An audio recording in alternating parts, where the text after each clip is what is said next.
ആരാൻ്റെ അമ്മയ്ക്ക് ഭ്രാന്ത് വന്ന കാണാൻ നല്ല ചേലാണ് എന്ന് പറയുന്ന ഒരു പഴഞ്ചൊല്ലുണ്ട്. ആ പഴഞ്ചൊല്ലിനോട് വളരെയധികം ചേർന്ന് നിൽക്കുന്ന ഒരു വിഷയം തന്നെയാണ് നമ്മൾ ഇന്നത്തെ ദിവസം സംസാരിക്കാൻ എടുത്തിരിക്കുന്നത്, അവിഹിതമാണ്. ബാക്കിയുള്ളവൻ്റെ അവിഹിതങ്ങളെക്കുറിച്ച് പറയുമ്പോൾ ഭയങ്കര രസമുള്ള പരിപാടിയായിട്ട് തോന്നും. പക്ഷേ സ്വന്തം ജീവിതത്തിലേക്ക് അതുമായി ബന്ധപ്പെട്ടിട്ടുള്ള വിഷയങ്ങൾ കടന്നു വരുമ്പോൾ നമുക്കത് പുറത്തുള്ള ഒരാളുടെ റിലേഷൻഷിപ്പിൽ പറയുന്നത് പോലെ ആവില്ല. ആദ്യമേ ഒരു ചെറിയ ട്രിഗർ വാണിംഗ് തരുകയാണ്. നിങ്ങൾ അത്തരം സാഹചര്യങ്ങളിലൂടെ കടന്നു പോകുന്ന ഒരാളാണെങ്കിൽ ഈ പറയുന്ന വാക്കും അതുമായി ബന്ധപ്പെട്ടിട്ടുള്ള കാര്യങ്ങളും കേൾക്കുമ്പോൾ ഓർമ്മകളിലേക്ക് നിങ്ങളെ അത് കൊണ്ടുപോകാൻ സാധ്യതയുണ്ട്. നിങ്ങളെ അത് ബാധിക്കുമെങ്കിൽ, നിങ്ങളുടെ ഹീലിംഗ് ജേണിക്ക് ഇതൊരു ബുദ്ധിമുട്ടാവുമെങ്കിൽ ഈ വീഡിയോ പ്ലീസ് നിങ്ങൾ സ്കിപ്പ് ചെയ്യേണ്ടതാണ്. അതല്ലാത്ത പക്ഷം മലയാള സിനിമയിലെ അവിഹിതങ്ങൾ നോർമലൈസ് ചെയ്യപ്പെടുകയാണോ എന്നുള്ള ഒരു ചോദ്യത്തിന് പുറകെ നടത്തിയ അന്വേഷണത്തിൻ്റെ ബാക്കി വിവരങ്ങളാണ് നിങ്ങളുടെ മുമ്പിൽ നമ്മളിപ്പോൾ പങ്കുവെക്കുന്നത്. മലയാള സിനിമയിലെ അവിഹിതങ്ങളെക്കുറിച്ച് പറഞ്ഞു തുടങ്ങുന്നതിന് മുമ്പ് നമുക്ക് അവിഹിതം എന്താണെന്ന് എന്നുള്ളതിനൊരു കൃത്യമായ ഡെഫിനേഷൻ ഉണ്ടാക്കിയെടുക്കാൻ പറ്റുകയാണെങ്കിൽ വളരെ നല്ലതാണെന്ന് തോന്നുന്നു. നമ്മൾ ഗൂഗിളിലൊക്കെ സെർച്ച് ചെയ്ത് പോയി കഴിഞ്ഞാൽ ഇതിന് ഇംഗ്ലീഷിൽ കിട്ടുന്ന വാക്കുകൾ illicit relationship, unlawful relationship, improper, undue തുടങ്ങിയിട്ടുള്ള വാക്കുകളൊക്കെയാണ് വരുന്നത്. പ്രധാനമായും ഇത്രയേ ഉള്ളൂ, ഒരു പങ്കാളി ഉള്ള സമയത്ത് മറ്റൊരാളുമായി ഒരു റിലേഷൻഷിപ്പ് മെയിൻറ്റെയിൻ ചെയ്യുക എന്നുള്ളതാണ്. ഇനി നമ്മൾ നിയമപരമായ കാര്യങ്ങളൊന്ന് നോക്കുകയാണെങ്കിൽ 2018 നമ്മുടെ രാജ്യത്ത് ഇല്ലിസിറ്റ് റിലേഷൻഷിപ്പ് ഉണ്ടാവുക അല്ലെങ്കിൽ അഡൾട്ടറി എന്ന് പറയുന്നത് ഒരു ക്രിമിനൽ കുറ്റമല്ല എന്നൊരു ഭേദഗതി വന്നിട്ടുണ്ടായിരുന്നു. പക്ഷേ ക്രിമിനൽ കുറ്റം അല്ലെങ്കിൽ പോലും നമ്മുടെ പങ്കാളിക്ക് മറ്റൊരു ബന്ധമുണ്ട് എന്നുള്ള കാര്യം നമുക്ക് തെളിവടക്കം പ്രൂവ് ചെയ്യാൻ പറ്റുമെങ്കിൽ ഡിവോഴ്സിന് അതൊരു ഗ്രൗണ്ടായിട്ട് സ്വീകരിക്കാവുന്നതാണ്. എന്തായാലും ഈ ഇല്ലിസിറ്റ് റിലേഷൻഷിപ്പിനെ കുറിച്ച് നമ്മുടെ നിയമപുസ്തകങ്ങളിൽ പറയുന്ന സ്റ്റേറ്റ്മെൻറ്റ് ഇങ്ങനെയാണ്: consensual sexual intercourse between A married person and someone other than there spouse. അവരുടെ ഭർത്താവ് അല്ലെങ്കിൽ ഭാര്യ അല്ലാതെ, അവരുടെ പാർട്ട്ണർ അല്ലാതെ മറ്റൊരാളുമായി ഉണ്ടാക്കുന്ന ലൈംഗിക ബന്ധത്തിനെയാണ് ഇല്ലിസിറ്റ് റിലേഷൻഷിപ്പായിട്ട് ഇവിടെ മാർക്ക് ചെയ്തിരിക്കുന്നത്. പക്ഷേ നമ്മളിപ്പോൾ ചുറ്റും നോക്കുകയാണെങ്കിൽ കാലഘട്ടത്തിൻ്റെതായിട്ടുള്ള ഒരുപാട് മാറ്റങ്ങൾ സംഭവിച്ചിട്ടുണ്ട്. പലതരം റിലേഷൻഷിപ്പ് ടൈപ്പുകൾ വന്നിട്ടുണ്ട്. ഓപ്പൺ റിലേഷൻഷിപ്പിലുള്ള, മാരീഡ് ആയിട്ടുള്ള ഓപ്പൺ റിലേഷൻഷിപ്പിൽ തുടരുന്ന ആളുകൾ വരെയുണ്ട്. അങ്ങനെ നോക്കുമ്പോൾ എങ്ങനെയാണ് നമുക്കൊരു അവിഹിത ബന്ധത്തിന് ഡെഫിനിഷൻ ഉണ്ടാക്കാൻ പറ്റുക എന്ന് ചോദിച്ചാൽ, ഇത് നമ്മുടെ ഒരു സ്റ്റേറ്റ്മെൻ്റ് ആണ്. നിങ്ങൾക്ക് വേണമെങ്കിൽ ഇതിൽ ഭേദഗതിയൊക്കെ വരുത്താവുന്നതാണ്. നിങ്ങളുടെ അഭിപ്രായങ്ങൾ കമൻറ്റ് ബോക്സിൽ പ്രതീക്ഷിക്കുന്നുണ്ട്. പങ്കാളിയുടെ അറിവോ സമ്മതമോ ഇല്ലാതെ പങ്കാളിയുടെ പ്രിഫറൻസുകളെ, ചിലപ്പോൾ നിങ്ങളുടെ പാർട്ട്ണർക്ക് നിങ്ങൾ മറ്റൊരു റിലേഷൻഷിപ്പ് ബിൽഡ് ചെയ്യുന്നതിൽ ഒരു പ്രശ്നമില്ലാത്ത അങ്ങനത്തെ ഒരാളായിരിക്കാം. അല്ലെങ്കിൽ അവർക്ക് ഇന്ന കാര്യങ്ങൾ ഓക്കെ കിട്ടിയാൽ മതി, ബാക്കി പല കാര്യങ്ങളിലും വിട്ടുവീഴ്ചയ്ക്ക് തയ്യാറാണ്. അങ്ങനെ ഓരോരുത്തർക്കും ഓരോ പ്രിഫറൻസുകളുണ്ടാവും. അങ്ങനെ നിങ്ങളുടെ പങ്കാളിയുടെ അറിവോ സമ്മതമോ ഇല്ലാതെ, പങ്കാളിയുടെ പ്രിഫറൻസുകളെ റെസ്പെക്റ്റ് ചെയ്യാതെ രഹസ്യമായി മെയിൻറ്റെയിൻ ചെയ്യപ്പെടുന്ന ബന്ധത്തിനെ നമുക്ക് അവിഹിതം എന്ന് വിളിക്കാം. ചില ആൾക്കാർ ഈ അവിഹിത ബന്ധം എന്ന് പറയുമ്പോഴേക്കും പറയുക, ഫിസിക്കൽ റിലേഷൻഷിപ്പ് ഒന്നും ഉണ്ടായിട്ടില്ലല്ലോ എന്ന് പറയുന്ന ചോദ്യം ആദ്യമേ എടുത്ത് മുന്നോട്ട് വെക്കും. ഫിസിക്കൽ റിലേഷൻഷിപ്പ് മാത്രമല്ല, രഹസ്യമായി മെയിൻറ്റെയിൻ ചെയ്യപ്പെടുന്ന ഒരു ബന്ധം എന്ന് പറയുന്നത് ഫിസിക്കൽ ആയില്ലെങ്കിൽ പോലും അത് തിരിച്ചറിയുന്ന നിമിഷം ഒരു പങ്കാളിയുടെ ഉള്ളിലുണ്ടാവുന്ന വളരെ ശക്തമായിട്ടുള്ള അരക്ഷിതാവസ്ഥയുണ്ട്. ഒരുപാട് മെൻ്റലി അവരെ ബ്രേക്ക് ചെയ്യുന്നൊരു സിറ്റുവേഷനാണ്. അതിനെക്കുറിച്ച് നമുക്ക് വളരെ വിശദമായിട്ട് സംസാരിക്കാം. അപ്പോൾ അങ്ങനെ മാനസികമായി തളർത്തി കളയുന്നൊരു പ്രോസസ്സാണ്. അതുകൊണ്ട് തന്നെ ഫിസിക്കൽ റിലേഷൻഷിപ്പിനെ മാത്രമല്ല നമ്മൾ ഈ അവിഹിതം എന്ന് പറയുന്ന ഒരു ടാബിൽ ഉൾപ്പെടുത്തുന്നത്. ഫിസിക്കലി ഓർ മെൻ്റലി നമ്മുടെ പങ്കാളിയുടെ അറിവോ സമ്മതമോ ഇല്ലാതെ മെയിൻറ്റെയിൻ ചെയ്യുന്ന റിലേഷൻഷിപ്പ് എന്നാണ്. ഇനി നമുക്ക് മലയാള സിനിമയിലെ അവിഹിത ബന്ധങ്ങളിലേക്കൊന്ന് നോക്കാം. മലയാള സിനിമയുടെ തുടക്കകാലം മുതലേ നമ്മൾ എടുത്തു നോക്കുകയാണെങ്കിൽ ഈ അടുത്ത കാലം വരെയും നമ്മുടെ മെയിൻ ലീഡ് നായകന്മാരുണ്ടല്ലോ, അവരൊക്കെ ലീഡ് ക്യാരക്ടേഴ്സ് ചെയ്തിട്ടുള്ള സിനിമയിലടക്കം നായകന്മാരുടെ അവിഹിത ബന്ധങ്ങൾ പോർട്രേ ചെയ്യപ്പെട്ടിട്ടുണ്ട്. പക്ഷേ അതിലൊരു പ്രത്യേകതയുണ്ട്. ഒന്നെങ്കിൽ നമ്മുടെ നായകന് ഒരു കയ്യബദ്ധം പറ്റിയതായിരിക്കും, ഒരു നിമിഷത്തിൻ്റെ ചപലതയിൽ പറ്റിപ്പോയ അബദ്ധം എന്ന് പറഞ്ഞ് അതിനെ ന്യായീകരിക്കുന്നത് നമുക്ക് കാണാൻ പറ്റും. രണ്ടാമത്തത് ഒരു ദുഷ്ട സ്ത്രീ അല്ലെങ്കിൽ ദുഷ്ടന്മാരായിട്ടുള്ള കുറച്ച് ആളുകൾ ചേർന്നുണ്ടാക്കുന്ന ഒരു പ്ലാൻ, അതിൻ്റെ ഭാഗമായി ചതിയിൽപ്പെട്ടുപോയി മറ്റൊരു ബന്ധത്തിൽ ലാൻഡ് ചെയ്യേണ്ടി വന്നിട്ടുള്ള നിഷ്കളങ്കനായ നായകൻ. മൂന്നാമത്തത്, ഇതാണ് ഏറ്റവും കൂടുതൽ ആവർത്തിച്ച് കേട്ടിട്ടുള്ളത്, നമ്മൾ മൂകാംബികയിലേക്ക് ട്രിപ്പ് പോകുന്ന ആളുകൾ വരെ ഉപയോഗിച്ച് കണ്ടിട്ടുള്ള ഒരു ടെക്നിക്കാണിത്. ഒരു പാവപ്പെട്ട പെൺകുട്ടിക്ക് ജീവിതം കൊടുക്കാൻ വേണ്ടി ആ സാഹചര്യത്തിൽ മറ്റു വഴികളില്ലാതെ വന്നപ്പോൾ ചെയ്തു പോയൊരു കാര്യം എന്ന് പറഞ്ഞ് ന്യായീകരിക്കുന്നൊരു രീതിയാണ്. നാലാമതൊന്നുണ്ട്, അത് അൺസെറ്റിൽഡ് നീഡ്സ് എന്ന് നമുക്ക് വേണമെങ്കിൽ പറയാം. ഇപ്പോൾ ഒരു കുഞ്ഞിനെ തരില്ല എന്ന്, അല്ലെങ്കിൽ ഒരു കുഞ്ഞുണ്ടാവാൻ സാധ്യതയില്ല, കുഞ്ഞ് പിന്നെ ആവട്ടെ എന്നൊക്കെ തീരുമാനിക്കുന്ന ഒരു ഭാര്യ ഉണ്ടാകുമ്പോൾ ഭർത്താവ് മറ്റൊരു റിലേഷൻഷിപ്പ് മെയിൻറ്റെയിൻ ചെയ്താലും അത് സിനിമയുടെ ക്ലൈമാക്സ് വരുമ്പോഴേക്കും അവർ ന്യായീകരിക്കും. ഇവിടെയൊക്കെ ഈ നായകന്മാർക്ക് അവിഹിതം ഉണ്ടാകുന്ന സിനിമകൾ എടുത്ത് നോക്കുകയാണെങ്കിൽ അവിടെയൊക്കെ അവന് മാപ്പ് കിട്ടുന്നുണ്ട്. അതേസമയം ഇതിൽ പാർട്ടായിട്ടുള്ള സ്ത്രീകളെല്ലാവരും അവനോട് ക്ഷമിക്കുന്നത് നമുക്ക് കാണാൻ പറ്റും. ഈ അവസാന കാലത്ത് വന്നിട്ടുള്ള അങ്ങനെ ഹിറ്റായിട്ടുള്ള സിനിമകളൊക്കെ എടുത്ത് നോക്കുമ്പോൾ ബാലേട്ടനുണ്ട്, ഭരതനാട്യമുണ്ട്, ഏറ്റവും ലാസ്റ്റ് ഞാൻ പെരുമാനി എന്ന് പറയുന്ന സിനിമ കണ്ടപ്പോൾ അവിടെയൊക്കെ ഉണ്ട്. അതായത് ഇവിടെ ഒരു അച്ഛനുണ്ടാവും, അച്ഛൻ കഥാപാത്രത്തിന് മറ്റൊരു ഭാര്യ ഉണ്ടാവും, അതിൽ ചിലപ്പോൾ മക്കളും ഉണ്ടാവും. ഈ മക്കളെയും അയാൾ രണ്ടാമത് കല്യാണം കഴിച്ചിട്ടുള്ള അല്ലെങ്കിൽ ഒരുമിച്ച് ജീവിച്ചിട്ടുള്ള ഈ സ്ത്രീയെയും അവരുടെ ബാധ്യതകളെയും അച്ഛനില്ലെങ്കിൽ ഏറ്റെടുക്കേണ്ടത് ആ കുടുംബത്തെ മക്കളുടെ, പ്രത്യേകിച്ച് മൂത്ത ആളുടെ ഉത്തരവാദിത്തമായിട്ട് മാറുന്നത് നമുക്ക് കാണാൻ പറ്റും. ഇനി ഈ ഭാര്യമാർ രണ്ടുപേരും പറ്റുകയാണെങ്കിൽ ഒരു കുടക്കീഴിൽ തന്നെ, ഒരു വീട്ടിൽ തന്നെ സഹോദരിമാരെ പോലെ, സുഹൃത്തുക്കളെ പോലെ പരസ്പരം തുണയായി ജീവിക്കുക എന്ന് പറയുന്ന ഒരു സന്ദേശവും ഇവരെടുത്ത് മുന്നോട്ട് വെക്കാറുണ്ട്. ഇതൊക്കെയും ഇൻഡയറക്ട്ലി പ്രേക്ഷകനോട് പറഞ്ഞുകൊണ്ടിരിക്കുന്നത് it's okay man, it's normal, ഇത് കുഴപ്പമില്ല, ഇങ്ങനെ വന്നാലും നമ്മളിതിനെ ഇങ്ങനെ കണ്ടാൽ മതി, അല്ലെങ്കിൽ ഇങ്ങനെ ഡീൽ ചെയ്യുന്നത് വളരെ മനോഹരമാണ് എന്ന രീതിയിലുള്ള ഒരു ആഖ്യാനമാണ്. പിന്നെ ബാലേട്ടനിലെ നെടുമുടി വേണുവിൻ്റെ കഥാപാത്രത്തിനൊക്കെ ന്യായീകരിക്കാൻ കുറേ ആളുകൾ പറഞ്ഞുകൊണ്ടിരുന്ന, ഇപ്പോഴും ന്യായീകരിച്ചുകൊണ്ടിരിക്കുന്ന ഒരു കാര്യമാണ് എൻ്റെ അപ്പൂപ്പനൊക്കെ 5 കെട്ടിയിട്ടുണ്ടായിരുന്നു, അതിനു മുകളിൽ പുള്ളിക്ക് എത്രയോ കല്യാണങ്ങൾ, എത്രയോ പിള്ളേരുണ്ടായിരുന്നു എന്ന് പറയുന്നതൊക്കെ സംഭവിച്ചിരുന്നു എന്ന് പറഞ്ഞാൽ അതിനെ ന്യായീകരിക്കുകയാണ്. ഇത് അന്തക്കാലം മുതലേ നമ്മുടെ സമൂഹത്തിൽ ആവർത്തിച്ച് വരുന്നതാണ്, അത് അന്ന് തൊട്ടേ നോർമലൈസ് ചെയ്യപ്പെട്ടുകൊണ്ടിരിക്കുകയാണ്. പക്ഷേ അതെല്ലാം പുരുഷന്മാർക്ക് മാത്രമേ ഉള്ളൂ. നമ്മൾ സ്ത്രീകളെ എടുത്തു നോക്കിയാൽ, ഇപ്പോൾ മലയാള സിനിമയിൽ സ്ത്രീ കഥാപാത്രങ്ങളെ എടുത്തു നോക്കിയാൽ വില്ലത്തിയോ അല്ലെങ്കിൽ സമാന സ്വഭാവമുള്ള ആളുകളൊക്കെ ആണെങ്കിൽ അവർക്ക് ചിലപ്പോൾ ഒരു അവിഹിത ബന്ധം ഉണ്ടായേക്കാം. പക്ഷേ നായിക കഥാപാത്രങ്ങൾക്ക് അത്തരമൊരു ബന്ധത്തിനുള്ള സാധ്യതയില്ല. ഏറ്റവും ലാസ്റ്റ് റിലീസായ അവിഹിതം എന്ന് പറയുന്ന സിനിമയിൽ അവിടെ ഒരു സ്ത്രീയുടെ അവിഹിത ബന്ധത്തെക്കുറിച്ചുള്ള കഥയാണ് വരുന്നത്. സിനിമയുടെ ടൈറ്റിലും അവർ അങ്ങനെ തന്നെയാണ് കൊടുത്തത്. പക്ഷേ ആ അവിഹിത ബന്ധത്തിനെ സിനിമയിൽ പോർട്രേ ചെയ്തിരിക്കുന്നത് പ്രതിഷേധം എന്നുള്ള രീതിയിലാണ്. ഇനി മറ്റൊരു കഥാപാത്രത്തിന് എടുത്തു നോക്കുകയാണെങ്കിൽ സുഹൃതം എന്ന് പറയുന്ന സിനിമയിൽ, ആ സിനിമയെക്കുറിച്ച് നമ്മൾ വളരെ ഡീറ്റെയിൽ ആയിട്ടൊരു വീഡിയോ ചെയ്യുമ്പോൾ അതിനെക്കുറിച്ച് കൂടുതൽ ആഴത്തിൽ പറയാം. പക്ഷേ അവിടെ ഗൗതമി അവതരിപ്പിക്കുന്ന മമ്മൂക്കയുടെ ഭാര്യ കഥാപാത്രം, അവർക്കും ഭർത്താവ് ജീവിച്ചിരിക്കാൻ മറ്റൊരു റിലേഷൻഷിപ്പ് ഉണ്ടാകുന്നതായിട്ട് കാണിക്കുന്നുണ്ട്. ഭർത്താവ് തൻ്റെ അടുത്ത് സമീപിക്കുമ്പോൾ ഒരേ ദിവസം തന്നെ 2 പേർക്കൊപ്പം കിടക്ക പങ്കിടുക എന്ന് പറയുന്നത് ബുദ്ധിമുട്ടാണ് എന്ന സ്ത്രീ കഥാപാത്രം പറയുമ്പോൾ, ഈ നായകൻ ഓൾറെഡി സെൻറ്റി അടിച്ച് നീ വേറൊരാളെ കല്യാണം കഴിക്കണം, ഞാൻ മരിക്കാൻ പോവുകയാണെന്ന് പറയുന്ന പോലത്തെ കാര്യങ്ങൾ പറഞ്ഞതുകൊണ്ടാണ് അവർ മറ്റൊരു റിലേഷൻഷിപ്പിലേക്ക് ലീൻ ചെയ്തു പോകുന്നത്. അപ്പം നമുക്ക് അവിടെ അവരെ കുറ്റം പറയാൻ പറ്റില്ല. പക്ഷേ അവിഹിതത്തിലേക്ക് വരുമ്പോൾ അവിടെ ഭർത്താവിനോടുള്ള പേടി, അയാളുടെ ഓവറായിട്ടുള്ള അയാളുടെ രാഷ്ട്രീയപരമായിട്ടുള്ള കാര്യങ്ങളും എല്ലാം കൂടി ചേർന്ന് അവരുടെ ജീവിതത്തെ ദുസ്സഹമാക്കുകയായിരുന്നു. അങ്ങനൊരു സാഹചര്യത്തിൽ ഇങ്ങനെ ചെയ്തു പോവില്ലേ, ഇതൊരു പ്രതിഷേധമല്ലേ എന്നുള്ള രീതിയിൽ അവിടെയും ഇതിനെ ന്യായീകരിക്കുന്ന ഒരു രീതിയാണ് നമുക്ക് കാണാൻ പറ്റുക. ഈ അവിഹിത ബന്ധം പോട്ടെ, ഒരു കല്യാണം കഴിഞ്ഞ ആൾ വിവാഹബന്ധം ഡിവോഴ്സായി അതിനുശേഷം അയാളുടെ പങ്കാളിക്ക് മറ്റൊരു പാർട്ട്ണർ ഉണ്ടാവുമല്ലോ, ആ പാർട്ട്ണറുമായിട്ടൊരു നല്ല സൗഹൃദം ഉണ്ടാക്കുക എന്ന് പറയുന്നതൊക്കെ മലയാള സിനിമയിൽ കാണിച്ചു കഴിഞ്ഞാൽ ഇതെന്തോ മറ്റേ വിപ്ലവം പോലെയാണ്. ജോസഫിലും സ്പിരിറ്റിലും ഒക്കെ നമ്മൾ കാണുന്ന ആ ഭർത്താക്കന്മാരുടെ, ജോജുവിൻ്റെയും ലാലേട്ടൻ്റെ ഒക്കെ ക്യാരക്ടേഴ്സ്, അവരുടെ ഭാര്യമാർ ഡിവോഴ്സ് ചെയ്ത് മറ്റൊരാളെ വിവാഹം കഴിച്ചിട്ട് ആ ആളുമായിട്ട് സൗഹൃദാന്തരീക്ഷത്തിൽ പോകുന്നത് അതൊരു ഭയങ്കര അത് വിപ്ലവം തന്നെയാണ്. കാര്യം ഇവിടെ നമ്മളെപ്പോഴും ഈ യൂസ്ഡ് എന്ന് പറയുന്നൊരു കാറ്റഗറിയിൽ പെണ്ണിനെ മാത്രമേ കാണുള്ളൂ. പുരുഷൻ അങ്ങനത്തെ ഒരു രീതിയൊന്നുമില്ല. പുരുഷൻ അവൻ അങ്ങനെ തന്നെയാണ്, മറ്റേ ചളിവെള്ളം കണ്ടാൽ ചവിട്ടും, പിന്നെ കാല് കഴുകി കഴിഞ്ഞാൽ കുഴപ്പമില്ല എന്ന് പറയുന്നല്ലോ. പക്ഷേ പെണ്ണ് അങ്ങനെയല്ലല്ലോ എന്ന് പറയുന്ന ആ കാഴ്ചപ്പാടുകളോടുള്ളൊരു പ്രതിഷേധം നമുക്ക് അവിടെ കാണാൻ പറ്റും. പക്ഷേ സ്പിരിറ്റിൽ അപ്പോഴും ഉള്ളൊരു രംഗം, നമ്മുടെ കനിക അവതരിപ്പിക്കുന്ന കഥാപാത്രം അവർ മറ്റൊരാളെ വിവാഹം കഴിച്ച് നിൽക്കുന്ന സമയത്തും അവർ ഒരുമിച്ചുള്ളൊരു മൊമെൻറ്റിൽ ലാലേട്ടൻ അവതരിപ്പിക്കുന്ന കഥാപാത്രം അവരെ കെട്ടിപ്പിടിക്കുന്നുണ്ട്. അതിനൊരു വാം ഹഗ്ഗായിട്ടാണ് സിനിമയിൽ ചിത്രീകരിക്കുന്നതെങ്കിലും നമ്മളതിനെ അങ്ങനെ പെർസീവ് ചെയ്യുന്നതിലെ ഒരു കാരണം അത് ഹീറോ ചെയ്യുന്നു എന്നുള്ളതുകൊണ്ടാണ്. അയാൾ അങ്ങനെ ചെയ്യുമ്പോൾ പുള്ളി പിന്നെ അങ്ങനെയൊന്നും ഉദ്ദേശിക്കില്ല, അല്ലെങ്കിൽ അയാൾക്കതിൽ അവകാശമുണ്ട്, അയാളാണല്ലോ ആദ്യം വിവാഹം കഴിച്ച് അവർക്കൊരു കുഞ്ഞുണ്ടല്ലോ എന്നൊക്കെ പറയുന്നത് പോലത്തെ കുറേ എലമെൻറ്റ്സ് വർക്ക് ചെയ്യും. നമ്മൾ കണ്ടിന്യൂസ് ആയിട്ട് വർഷങ്ങളായിട്ട് പുരുഷൻ്റെ അവിഹിതങ്ങളും അയാൾ മെയിൻറ്റെയിൻ ചെയ്യുന്ന ബന്ധങ്ങളും ഒക്കെ ഓക്കെ ആണെന്ന് പറയുന്ന കാര്യം കൺവിൻസ്ഡ് ആയിട്ടുള്ള ആളുകളാണ്. ആ സീൻ നിങ്ങൾ വെറുതെ ഇങ്ങനെ ആലോചിച്ച് നോക്കുക. അവർ 2ാമത് കല്യാണം കഴിച്ചത് ലാലേട്ടൻ അവതരിപ്പിക്കുന്ന കഥാപാത്രത്തിനാണ്. ശങ്കർ രാമകൃഷ്ണൻ അവതരിപ്പിക്കുന്ന കഥാപാത്രം ആദ്യത്തെ ഭർത്താവാണ്.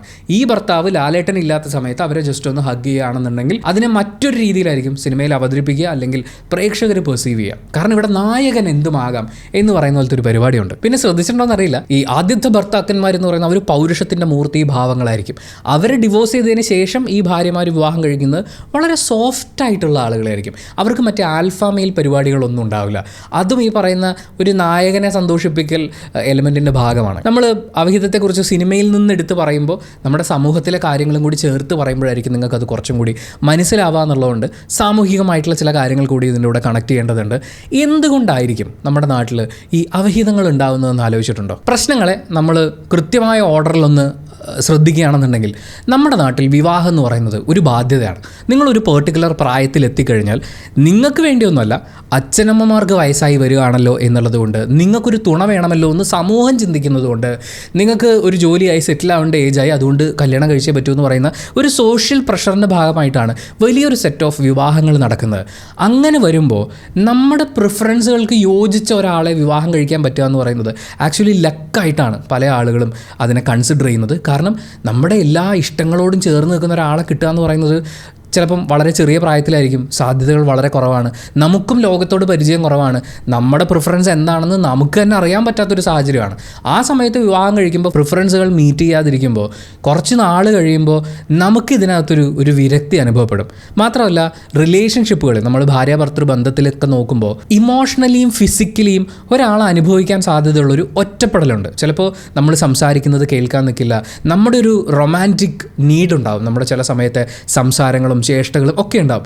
അത് അപ്പുറത്തെ ആൾക്ക് മനസ്സിലാക്കാൻ പറ്റാതിരിക്കുകയോ അയാൾ റെസിപ്രൊക്കേറ്റ് ചെയ്യാതിരിക്കുകയോ ചെയ്യുന്ന സമയത്ത് നമുക്ക് അനുഭവപ്പെടാൻ സാധ്യതയുള്ളൊരു ഒറ്റപ്പെടലുണ്ട്. കമ്മ്യൂണിക്കേഷൻ കംപ്ലീറ്റ് ആയിട്ട് നടക്കാതെ വരുന്നു എന്ന് പറയുന്നത്. പിന്നെ നമ്മുടെ നാട്ടിൽ ഇപ്പോഴത്തെ ഒരു രീതി എന്ന് പറഞ്ഞു കഴിഞ്ഞാൽ അവിഹിതത്തിനെ ഭയങ്കരമായിട്ട് നോർമലൈസ് ചെയ്തുകൊണ്ടിരിക്കുക. ഇതൊക്കെ സർവ്വസാധാരണമാണോ, നമ്മുടെയൊക്കെ ജീവിതത്തിലുണ്ട്, എൻ്റെ ഫ്ലാറ്റിൽ നോക്കൂ അങ്ങനെയാണ്, എൻ്റെ ഓഫീസിൽ നോക്കൂ ഇങ്ങനെയാണ് എന്ന് പറഞ്ഞ് ഇതിനെ നോർമലൈസ് ചെയ്യുന്നൊരു വിഭാഗം ആളുകളുണ്ട്.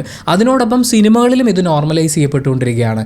അതിനേക്കാൾ ഭീകരമായിട്ടുള്ളൊരു കാര്യം എന്ന് പറയുന്നത് ഇതൊരു സ്റ്റേറ്റസ് സിമ്പൽ പോലെ കൊണ്ടു നടക്കുന്ന ആളുകളും ഉണ്ട്. അയ്യോ എനിക്ക് ഒരു എക്സ്ട്രാ റിലേഷൻഷിപ്പ് ഉണ്ട് എന്ന് പറയുന്നത് ഒരു അഭിമാനകരമായ കാര്യം പോലെ അങ്ങനെ മെയിൻറ്റെയിൻ ചെയ്യുന്നവരും ഉണ്ട്. ആൻഡ് അവിഹിത ബന്ധങ്ങൾ ഇപ്പോൾ വർദ്ധിച്ചു വരുന്നതിൻ്റെ കാരണം എന്താണ് എന്ന് ചോദിച്ചാൽ അവിഹിത ബന്ധങ്ങളൊക്കെ എല്ലാ കാലങ്ങളിലും ഉണ്ടായിരുന്നു, അതുമായി ബന്ധപ്പെട്ടുള്ള പ്രശ്നങ്ങളും ഉണ്ടായിരുന്നു.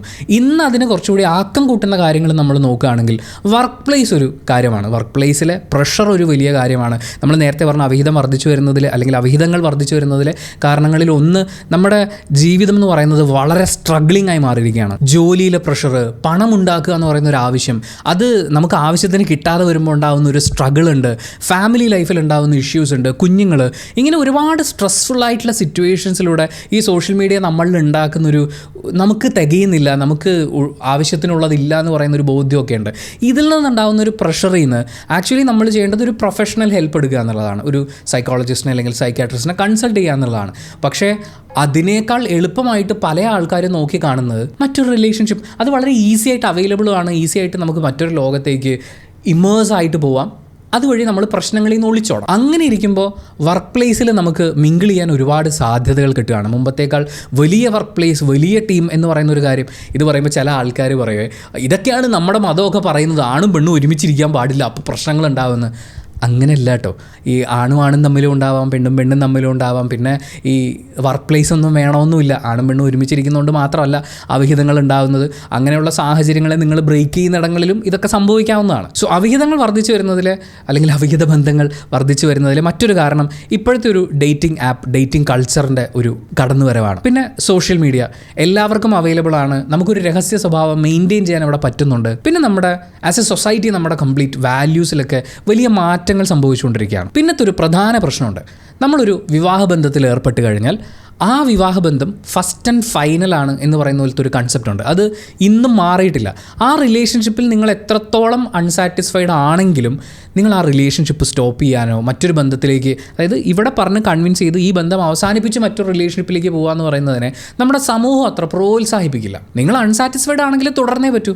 അങ്ങനെ എത്ര നാളൊരു മനുഷ്യന് അയാളുടെ നീഡ്സിനെ കടിച്ചമർത്തിക്കൊണ്ട് തുടരാൻ പറ്റും. സോ സ്വാഭാവികമായും രഹസ്യമായെങ്കിലും മറ്റൊരു ബന്ധം ബിൽഡ് ചെയ്യാനുള്ളൊരു തോന്നലുണ്ടാവും. അത് നമ്മൾ നേരത്തെ പറഞ്ഞ പോലെ നിലനിൽക്കുന്ന പ്രശ്നങ്ങളിൽ നിന്നുള്ളൊരു ഒളിച്ചോടൽ മാത്രമാണെന്നുള്ളത് അവർ തിരിച്ചറിയുമ്പോൾ ചിലപ്പോൾ കുറച്ച് ലേറ്റ് ആവും. Please note the fact.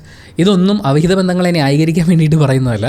ഇങ്ങനെയൊക്കെ സംഭവിക്കാനുള്ള സാധ്യതകളുണ്ട്, കാരണങ്ങൾ ഇതൊക്കെയാണ് എന്ന് പറയുന്ന കാര്യങ്ങൾ ബോധിപ്പിക്കാൻ വേണ്ടി പറയുന്നതാണ്. ഇനി ഈ അവിഹിത ബന്ധത്തിലേക്ക് കടക്കുന്ന ആളുകൾ അവർ ചിന്തിച്ചിരിക്കേണ്ട ചില കാര്യങ്ങളുണ്ട്. അതിലേറ്റവും പ്രധാനപ്പെട്ടതെന്ന് പറഞ്ഞാൽ ഇത് പിടിക്കപ്പെടുന്നത് വരെ ഇതിൽ ഒരുപാട് ഫണ്ണുണ്ട്, ഒരുപാട് ത്രില്ലുണ്ട്, ഭയങ്കര എക്സൈറ്റ്മെൻ്റ് ഉണ്ട്.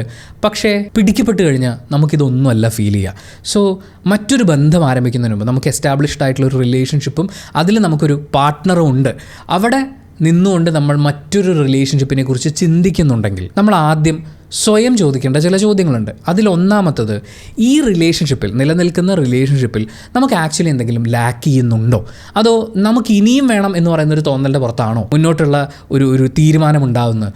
അതിനാദ്യം ചെയ്യേണ്ടത് നമ്മുടെ നിലവിലുള്ള പാർട്ട്ണറുമായിട്ട് കമ്മ്യൂണിക്കേറ്റ് ചെയ്യുക. ഈ റിലേഷൻഷിപ്പിൽ എന്തെങ്കിലും ലാക്ക് ചെയ്യുന്നുണ്ട്, അല്ലെങ്കിൽ നമുക്ക് ഇങ്ങനെ വേണം, നമ്മുടെ പ്രിഫറൻസുകളിൽ ഇങ്ങനെ മാറ്റങ്ങളുണ്ട് എന്നൊക്കെയുള്ള സംസാരങ്ങൾ നമ്മുടെ പാർട്ട്ണറുമായിട്ടുണ്ടാവുകയും അതിനുശേഷം ഒരു സൈക്കോളജിസ്റ്റുമായിട്ടിരുന്ന് സംസാരിക്കുകയും ഒക്കെ ചെയ്തിട്ട് അതിനൊരു സൊല്യൂഷൻ കണ്ടെത്തുക എന്നുള്ളതാണ് ഏറ്റവും പ്രധാനം. രണ്ടാമത്തെ ചോദ്യം, ഇത് നിങ്ങളുടെ ഒരു ടെമ്പററി എസ്കേപ്പാണ്. അതായത് വേറെ നിലനിൽക്കുന്ന പല പ്രശ്നങ്ങളും ഉള്ളപ്പോൾ അതിൽ നിന്ന് രക്ഷപ്പെടാൻ ഇങ്ങനെ ഒരാളുണ്ട്, നമുക്ക് ചിരിക്കാം, സംസാരിക്കാം, വിശേഷങ്ങൾ പറയാം, അല്ലെങ്കിൽ ഫിസിക്കലി ഒരു കോൺടാക്റ്റ് മെയിൻറ്റെയിൻ ചെയ്യാം എന്നുള്ളത് നിങ്ങൾക്ക് നിലനിൽക്കുന്ന മറ്റെന്തെങ്കിലും പ്രശ്നത്തിൽ നിന്നുള്ളൊരു ടെമ്പററി എസ്കേപ്പ് ആയിട്ടാണോ കാണുന്നത്? ഇപ്പോൾ പണ്ട് ജോലി രാജിവെക്കാൻ പോയ സമയത്ത് എൻ്റെ ഒരു കൊളീഗിന് പുറത്തുനിന്ന് ഒരാളുടെ കയ്യിൽ നിന്ന് കിട്ടിയൊരു ഉപദേശമാണ്, ജോലി രാജിവെക്കാൻ ഇപ്പോൾ തോന്നുന്നുണ്ടെങ്കിൽ ആദ്യം ചെയ്യേണ്ടത് 6 മാസങ്ങൾക്കപ്പുറമുള്ളൊരു ഡേറ്റ് റിസൈൻ ചെയ്യാൻ വേണ്ടിയിട്ട് തീരുമാനിക്കുക. എന്നിട്ട് ഇതുവരെ ചെയ്തിട്ടില്ലാത്ത എന്തെങ്കിലും കാര്യങ്ങൾ പുതുതായിട്ട് ചെയ്തു തുടങ്ങുക.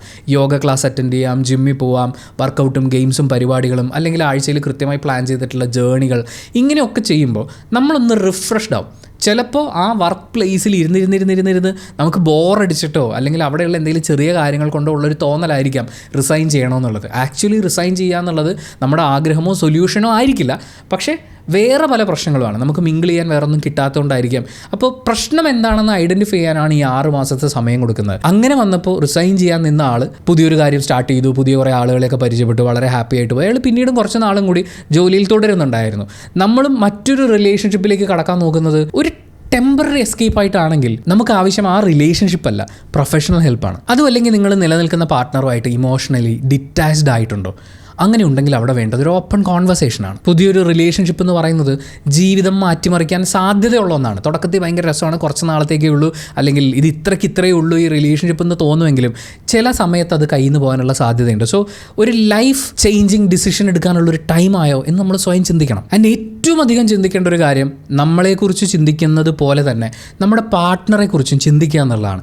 നമുക്കൊക്കെ ഒരു റൊമാൻറ്റിക് ഐഡിയലുണ്ടാവും. അതായത് നമ്മുടെ പാർട്ട്ണർ എന്ന് പറയുമ്പോൾ ഒരു വ്യക്തിയായിരിക്കും, നമ്മൾ അയാളിൽ ഒരുപാട് ഗുണങ്ങൾ അടിച്ചേൽപ്പിച്ചത്. അതായത് ഒരു വ്യക്തിയിൽ നിന്ന് നമ്മൾ ഒരുപാട് കാര്യങ്ങൾ പ്രതീക്ഷിക്കുന്നുണ്ട്. The greatest lover, the best friend, best parent, trusted ആയിട്ടുള്ള, ഇമോഷണൽ കണക്റ്റുള്ള, ഇൻ്റലക്ച്വലി ഈക്വൽ ആയിട്ടുള്ള, ഇങ്ങനെ ഒരുപാട് ഘടകങ്ങൾ കണ്ടിട്ടാണ് നമ്മളൊരാളെ ജീവിതത്തിൽ പാർട്ട്ണറായി കൂടെ കൂട്ടുന്നത്. നമ്മുടെ ഇത്രയും നീഡ്സിനെ അല്ലെങ്കിൽ ഇത്രയും ആഗ്രഹങ്ങളെയൊക്കെ ഫുൾഫിൽ ചെയ്യാൻ പറ്റുന്നൊരു പേഴ്സണായിട്ടാണ് നമ്മൾ മറ്റേ ആളെ കാണുക. അതുപോലെ തന്നെ നമ്മളും മറ്റേ ആൾക്ക് അങ്ങനെയാണെന്നൊരു തോന്നലുണ്ടാവും. അങ്ങനെ ഇരിക്കുന്നൊരു സമയത്ത് അയാൾക്ക് മറ്റൊരു ബന്ധമുണ്ടെന്നറിയുമ്പോൾ ഈ പറ്റിക്കപ്പെടുന്ന ആൾക്ക്, അല്ലെങ്കിൽ ഈ അവിഹിതത്തിൽ ചതിക്കപ്പെടുന്ന ആളെന്ന് പറയില്ലേ, അയാളെ സംബന്ധിച്ച് ഫീൽ ചെയ്യുന്നത് ഇത്രയും കാര്യങ്ങൾക്ക് ഞാൻ ഓക്കെയാണ് എന്ന് പറയുന്ന തോന്നൽ ബ്ലാസ്റ്റ് ചെയ്ത് പോകുക എന്നുള്ളതാണ്. അതായത് the greatest break of trust ആണ് അവിടെ സംഭവിക്കുന്നത്. അയാളിലുള്ള വിശ്വാസം നഷ്ടപ്പെടുന്നതല്ല, സ്വന്തം കഴിവുകളിലുള്ള വിശ്വാസങ്ങൾ നഷ്ടപ്പെടും. സെൽഫ് ഡൗട്ട് വരാൻ തുടങ്ങും. ഞാൻ പോരെ, am I not good enough എന്ന് പറയുന്ന ഒരു തോന്നൽ, അത് ഫിസിക്കലി ഉണ്ടാവാം, മെൻ്റലി ഉണ്ടാവാം, എല്ലാ കാര്യത്തിലും ഉണ്ടാവാം. ഈ സെൽഫ് ഡൗട്ട് പോലെ തന്നെ അവർ നേരിടാൻ പോകുന്ന ഏറ്റവും വലിയ പ്രശ്നം, അവർക്ക് ചുറ്റുമുള്ള എല്ലാത്തിനെയും പിന്നീട് ഡൗട്ടായി പോകും. അതായത് ഞാൻ അയാളെ വിശ്വസിച്ചിരിക്കുകയാണ്, അയാൾ എൻ്റെ ലോകം എന്ന് വിശ്വസിക്കുന്നു, അയാൾക്ക് എന്നെ അങ്ങനെയാണെന്ന് വിശ്വസിക്കുന്നു.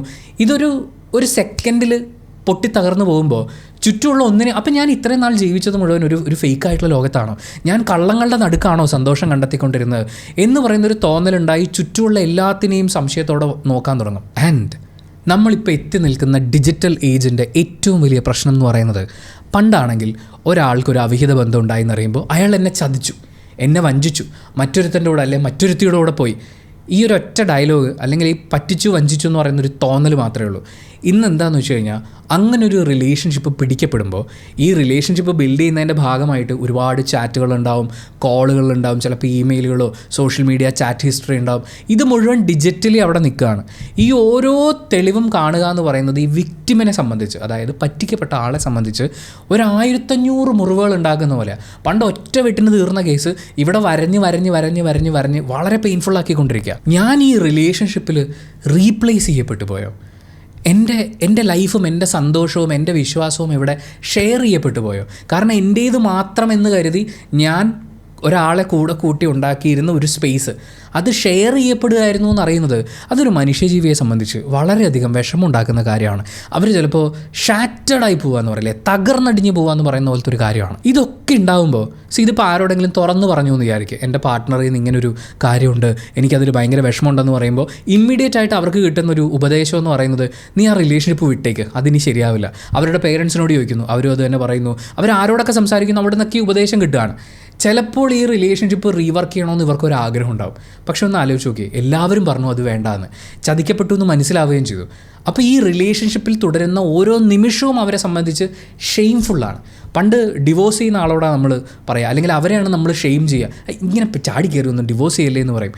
പക്ഷേ ഇന്ന് ഏറ്റവും കൂടുതൽ ഇവർ ഷെയിം ഏറ്റുവാങ്ങേണ്ടി വരിക അങ്ങനൊരു റിലേഷൻഷിപ്പിൽ തുടരുന്ന ഓരോ നിമിഷമാണ്. ഇനി ഇത് തുടരാം, പറഞ്ഞ് സെറ്റിൽ ചെയ്ത് തുടരാമെന്ന് വിചാരിച്ചാൽ നാട്ടുകാരുടെയും ബന്ധുക്കളുടെയും കൂട്ടുകാരുടെയും ഒക്കെ അതിഭീകരമായ ജഡ്ജ്മെൻറ്റ് ഇവരെ ഏറ്റുവാങ്ങേണ്ടി വരും. രണ്ടുപേരെയും അത് വളരെയധികം ബാധിക്കും. മിക്കവാറും കേസുകളിൽ ഈ പിടിക്കപ്പെടൽ എന്ന് പറയുന്ന ഫാക്ടറില്ലേ, അത് ആദ്യത്തെ ഒരു ലെവലിൽ ഇതിലൊരു സംശയം പാർട്ട്ണർ ഉന്നയിക്കുന്ന സമയത്ത് അന്നേരം പറയും, എടോ അതൊക്കെ നിനക്ക് ചുമ്മാ തോന്നുന്നതാണ്, അങ്ങനെയൊന്നും ഇല്ല എന്ന് പറയും. പക്ഷേ ശരിക്കും പിടിക്കപ്പെട്ട് കഴിയുമ്പോൾ ഈ ആദ്യം പറഞ്ഞു വെച്ചിരുന്ന കുറേ ഡിഫെൻഡ് ചെയ്യാൻ വേണ്ടി പറഞ്ഞു വെച്ചിരുന്ന നുണകളില്ലേ, ഇത് മുഴുവൻ തിരിച്ചടിക്കാൻ തുടങ്ങും. ഇതും ഒരു പാർട്ട്ണറുടെ മെൻ്റൽ ഹെൽത്തിനെ ബാധിക്കുന്നത് അതിഭീകരമായിട്ടായിരിക്കും. പിന്നെ എക്സ്ട്രാ റിലേഷൻഷിപ്പ് ഉണ്ടാക്കാൻ ഇറങ്ങിത്തിരിക്കുന്ന ആളുകൾ ഒരിക്കലും ചിന്തിക്കാതെ പോകുന്നൊരു കാര്യം, ആദ്യമൊക്കെ തോന്നും രണ്ടാളെ മാനേജ് ചെയ്യാമെന്ന് പറഞ്ഞു കഴിഞ്ഞാൽ ഭയങ്കര ഈസിയാണ്, അല്ലെങ്കിൽ രണ്ടാളെ മാനേജ് ചെയ്യുന്നതിൽ ഒരു ത്രില്ലൊക്കെ തോന്നും. പക്ഷേ രണ്ട് ഇൻഡിവിജ്വൽസാണ്, രണ്ടു പേർക്കും നീഡ്സ് ഉണ്ട്, രണ്ടു പേർക്കും നിങ്ങളെ ആവശ്യമാണ്. അങ്ങനൊരു സ്പേസിൽ ഈ മാനേജ്, പ്രത്യേകിച്ച് ഈ സോഷ്യൽ മീഡിയ ഏജിൽ ഫോൺ എന്ന് പറയുന്ന സാധനം നമ്മൾ കൂടെ കൊണ്ടു നടക്കുന്ന നമ്മുടെ രഹസ്യങ്ങളുടെ കലവറയായി തുടരുന്ന സമയത്ത് രണ്ട് റിലേഷൻഷിപ്പുകൾ, അത് കൂട്ടത്തിൽ ഒരാൾക്ക് ഈ എക്സ്ട്രാ മാരിറ്റൽ റിലേഷൻഷിപ്പ് ആരാണോ അയാൾക്ക് ചിലപ്പോൾ അറിയായിരിക്കും ഇയാൾക്ക് ഭാര്യയും കുട്ടിയും ഉണ്ടെന്നുള്ളത്. അപ്പോൾ പോലും ഇത് രണ്ടും കൂടി മെയിൻറ്റെയിൻ ചെയ്യുക എന്ന് പറയുന്നത് ഭയങ്കര ബുദ്ധിമുട്ടാണ്. കാരണം ഈ റിലേഷൻഷിപ്പ് പോകെ ഇമോഷണൽ കണക്ഷൻ നമുക്കധികം വേണ്ട, അല്ലെങ്കിൽ ഇത് ഫിസിക്കൽ മാത്രമാണെന്ന് തീരുമാനിച്ചാൽ പോലും ഈ ഇമോഷണൽ കണക്ഷൻ ബിൽഡായി വരും. ഇത് മൊത്തത്തിൽ എല്ലാവരുടെയും മെൻ്റൽ ഹെൽത്തിനെ ഭയങ്കരമായിട്ട് ബാധിക്കും. പിന്നെ പലരും ചിന്തിക്കാതെ പോകുന്നൊരു കാര്യം, ഞാൻ നിലവിലുള്ള ഈ ജീവിതത്തിൽ എന്തൊക്കെ റോളുകളാണ് ചെയ്തുകൊണ്ടിരിക്കുന്നതെന്നാണ്. നല്ല ഭർത്താവ് അല്ലെങ്കിൽ നല്ല ഭാര്യ, നല്ല അമ്മ അല്ലെങ്കിൽ അച്ഛൻ, നല്ല മകൻ അല്ലെങ്കിൽ മകൾ, നല്ല സഹോദരൻ അല്ലെങ്കിൽ സഹോദരി തുടങ്ങിയിട്ടുള്ള ഒരുപാട് വേഷങ്ങൾ നമ്മൾ ഇവിടെ കെട്ടിയാടിക്കൊണ്ടിരിക്കുകയാണ്. ഇത് മുഴുവൻ, ഇതിൻ്റെ മുഴുവൻ ക്രെഡിബിലിറ്റിയെയും ബാധിക്കാൻ പോകുന്ന ഒന്നാണ് ഒരു അവിഹിത ബന്ധം ഉണ്ടാവുക എന്ന് പറയുന്നത്. ബേസിക്കലി ഇത്രയേ ഉള്ളൂ. ഒരു ഹസ്ബൻഡ് ആൻഡ് വൈഫ് അവർ ഒരുമിച്ച് ഷെയർ ചെയ്യുന്നൊരു ലോകമുണ്ടല്ലോ, അവർക്ക് രണ്ടുപേർക്കും അവരുടേതായിട്ടുള്ള ലോകങ്ങളുണ്ടാവാം, പക്ഷെ അവർ ഒരുമിച്ച് ഷെയർ ചെയ്യുന്ന ആ ലോകം, അതിനകത്ത് സത്യസന്ധത കാണിച്ചേ പറ്റുള്ളൂ. ആൻഡ് ഈ എക്സ്ട്രാ മാരിറ്റൽ അഫെയറിലേക്ക് കിടക്കുന്ന ആളുകൾ ചിന്തിക്കാത്ത, പക്ഷെ ചിന്തിക്കേണ്ട ഏറ്റവും പ്രധാനപ്പെട്ട ഘടകം എന്ന് പറയുന്നത് കുഞ്ഞുങ്ങളാണ്. കാരണം കുട്ടികളെ സംബന്ധിച്ച് അവർക്ക് ഈ റിലേഷൻഷിപ്പുകളെ ഐഡൻറ്റിഫൈ ചെയ്യാനുള്ളൊരു പ്രായം പോലും ആയിട്ടുണ്ടാവില്ല. ഇനി അങ്ങനൊരു എക്സ്ട്രാ മാരിറ്റൽ റിലേഷൻഷിപ്പ് ഉണ്ടെന്നറിഞ്ഞു, രണ്ടുപേരും പിരിയാമെന്ന് തീരുമാനിച്ചു. അങ്ങനെ തീരുമാനിക്കുമ്പോൾ പോലും കുഞ്ഞുങ്ങളുടെ ലീഗലായിട്ടുള്ള കാര്യങ്ങൾ അത് വളരെ കോംപ്ലിക്കേറ്റഡ് ആയിട്ട് ഒന്നാണ്. അവരെ കോടതി കയറ്റി ഇറക്കേണ്ടി വരുന്നൊരു സാഹചര്യമാണ്. അവരെ അത് അതിഭീകരമായിട്ടാണ് ഇമോഷണലി ബാധിക്കുക. അവരെ മാത്രമല്ല അച്ഛനമ്മമാരെയും ബാധിക്കും, പക്ഷേ കുഞ്ഞുങ്ങളെ അത് ബാധിക്കുക. It's like A trauma. ഇതൊരു പെട്ടെന്നുണ്ടാകുന്ന ഷോക്കാണ്. അവർക്ക് ഓൾ ഓഫ് എ സഡൻ പെട്ടെന്നാണ് അച്ഛനും അമ്മയും തമ്മിലൊരു പ്രശ്നമുണ്ടെന്നും അവർ ആരുടെയെങ്കിലും ഒരാളുടെ കൂടെ ഇനി ജീവിക്കാൻ പോകുന്നുള്ളൂ എന്ന് പറയുന്ന പോലെ ഒരു യാഥാർത്ഥ്യം മനസ്സിലാക്കുക. ഇനി അവർ സെപ്പറേറ്റ് ആവാൻ തീരുമാനിക്കുന്നില്ലെങ്കിൽ പോലും ഈ പറയുന്ന പൊട്ടിത്തെറികളും പ്രശ്നങ്ങളും എല്ലാം ഇതിലൂടെ എല്ലാം ഒരു പൈപ്പിൻ്റെ അകത്തൂടി കടത്തിവിടുന്ന പോലെ കുഞ്ഞുങ്ങളെയും കൂടി നമ്മൾ കടത്തിവിട്ടുകൊണ്ടിരിക്കുകയാണ്. കുഞ്ഞുങ്ങളെന്ന് പറയുന്ന ഏറ്റവും പ്രധാനപ്പെട്ട ഉത്തരവാദിത്വം നമ്മുടെ മുന്നിൽ നിൽക്കുമ്പോൾ നമ്മുടെ മെൻ്റൽ ഹെൽത്തും നമ്മുടെ പാർട്ട്ണറുടെ മെൻ്റൽ ഹെൽത്തും ഇത്രയും ഭീകരമായി അഫക്റ്റ് ചെയ്യപ്പെടും എന്നൊരു യാഥാർത്ഥ്യം നമ്മുടെ മുന്നിൽ നിൽക്കുമ്പോൾ ഒരു അവിഹിത ബന്ധം ആരംഭിക്കുന്നതിന് മുമ്പ്, അത് കളിയായിട്ടാണെങ്കിൽ പോലും ആരംഭിക്കുന്നതിന് മുമ്പ് ഇതൊക്കെ നമ്മൾ ചിന്തിക്കേണ്ടതല്ലേ. ഇനി സിനിമകളിൽ അവിഹിത ബന്ധങ്ങൾ നോർമലൈസ് ചെയ്യപ്പെടുന്നുണ്ടോ എന്നുള്ള ചോദ്യം, അതിന് ഉത്തരം പറയുന്നതിന് മുമ്പ് ഈ മേഘമൽഹാർ എന്ന് പറയുന്ന സിനിമയെക്കുറിച്ച് അതിൻ്റെ സംവിധായകൻ കമൽ പറഞ്ഞിട്ടുള്ളൊരു കാര്യമുണ്ട്. അതായത് സംയുക്ത വർമ്മയും ബിജു മേനോനും അവതരിപ്പിക്കുന്ന കഥാപാത്രങ്ങൾ, ഇവർ ബാല്യകാലത്ത് പരിചയമുണ്ടായിരുന്ന ആളുകളാണ്. പിന്നീട് ഒരു സമയത്ത് അവർ കണ്ടുമുട്ടുന്നു, പക്ഷേ അവർക്കിടയിൽ ഒരു ഫിസിക്കൽ റിലേഷൻഷിപ്പ് ഉണ്ടാവുന്നില്ല. ബിജു മേനോൻ്റെ ക്യാരക്ടറിന് ഒരു പ്രണയമായിട്ട് അത് ഡെവലപ്പ് ചെയ്ത് അയാൾ റിസ്ക് എടുക്കുന്ന ഒരു സാഹചര്യത്തിലേക്ക് വരുമ്പോൾ സംയുക്തയുടെ ക്യാരക്ടർ കാര്യങ്ങൾ പറഞ്ഞ് മനസ്സിലാക്കുന്നു. ആ രീതിയിലാണ് ആ സിനിമ മുന്നോട്ട് പോയത്. പക്ഷേ പിന്നീടൊരു ഇൻ്റർവ്യൂവിൽ ഡയറക്ടർ കമൽ തന്നെ പറഞ്ഞിട്ടുള്ളൊരു കാര്യം, ഇന്നായിരുന്നെങ്കിൽ ഒരു പക്ഷേ അവരൊരു ലോഡ്ജിൽ മുറിയെടുക്കുകയും ഫിസിക്കൽ റിലേഷൻഷിപ്പിലേക്ക് പോകുന്നതും ഞാൻ കാണിച്ചേനെ എന്ന് പറഞ്ഞിട്ടുണ്ട്. അതായത് അന്നത് കാണിക്കാൻ അദ്ദേഹത്തിന് ഭയമായിരുന്നു, ഇന്നത് കാണിക്കാം എന്നുള്ളതാണ്. അങ്ങനെ കാണിക്കുമ്പോൾ നമ്മൾ മനസ്സിലാക്കേണ്ടത്, മേഘമൽഹാർ എന്ന് പറയുന്ന സിനിമയിൽ രണ്ട് കഥാപാത്രങ്ങൾ, അവർക്കിടയിൽ ഇഷ്ടമുണ്ടാവുന്നു. ഇമോഷൻസും ഫീലിങ്സും ഒക്കെ മനുഷ്യർക്കുണ്ടാവും. മനുഷ്യന്മാരങ്ങനെയാണ്. നമുക്ക് കാണുന്ന ആളുകളോട് ചിലപ്പോൾ ഇഷ്ടം തോന്നിയേക്കാം, പക്ഷേ ആ ഇഷ്ടങ്ങളെ, ഇമോഷൻസിനെ, ചിന്തകളെ അതിനെ കൺട്രോൾ ചെയ്യുമ്പോഴാണ് നമ്മൾ ആക്ച്വലി ചിന്തിക്കാനും പ്രവർത്തിക്കാനും കഴിവുള്ളൊരു മനുഷ്യനായിട്ട് മാറുന്നത്. നമ്മളൊരു റിലേഷൻഷിപ്പിൽ കാണിക്കുന്ന സത്യസന്ധത അവിടെയാണ്.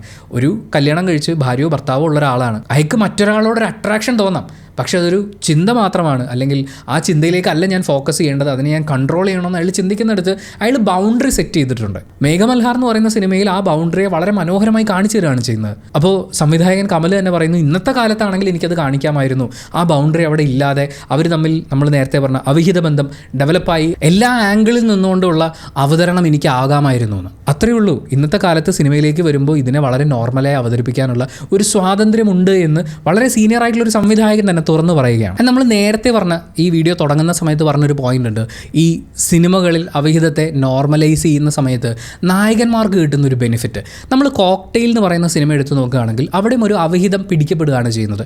അനൂപ് മേനോനും സമൃദ്ധയും അവതരിപ്പിക്കുന്ന കഥാപാത്രങ്ങൾ, ജയസൂര്യ അദ്ദേഹത്തിൻ്റെ ഭാര്യ കഥാപാത്രം, അവിടെ ഉണ്ടാകുന്ന ഈ അവിഹിത ബന്ധത്തിനെ ഇവർ കണ്ടെത്തുന്ന മൊമെൻറ്റിൽ ഈ പാർട്ട്നേഴ്സ് അവരുടെ പെയിനൊക്കെ എക്സ്പ്രസ് ചെയ്യുന്നുണ്ട്. പക്ഷെ പിന്നീട് സംഭവിക്കുന്നത് നോക്കുകയാണെങ്കിൽ സമൃദ്ധയുടെയും അനൂപ് മേനോൻ്റെയും ക്യാരക്ടേഴ്സിന് അവർക്ക് വളരെ ശോഭനമായൊരു ഭാവിയാണ്, വലിയ കുഴപ്പമൊന്നുമില്ലാതെ അവർ മുന്നോട്ട് പോകുന്നതാണ് സിനിമയിൽ നമ്മൾ കാണുന്നത്. പക്ഷേ ഇവിടെ ഈ അവിഹിത ബന്ധത്തിൽ ഏർപ്പെട്ടിട്ടുള്ള പെണ്ണെന്ന് പറയുന്നത് അവൾ ഒരു അപകടാവസ്ഥയിലാവുന്നു, കോമയിലാവുന്നു.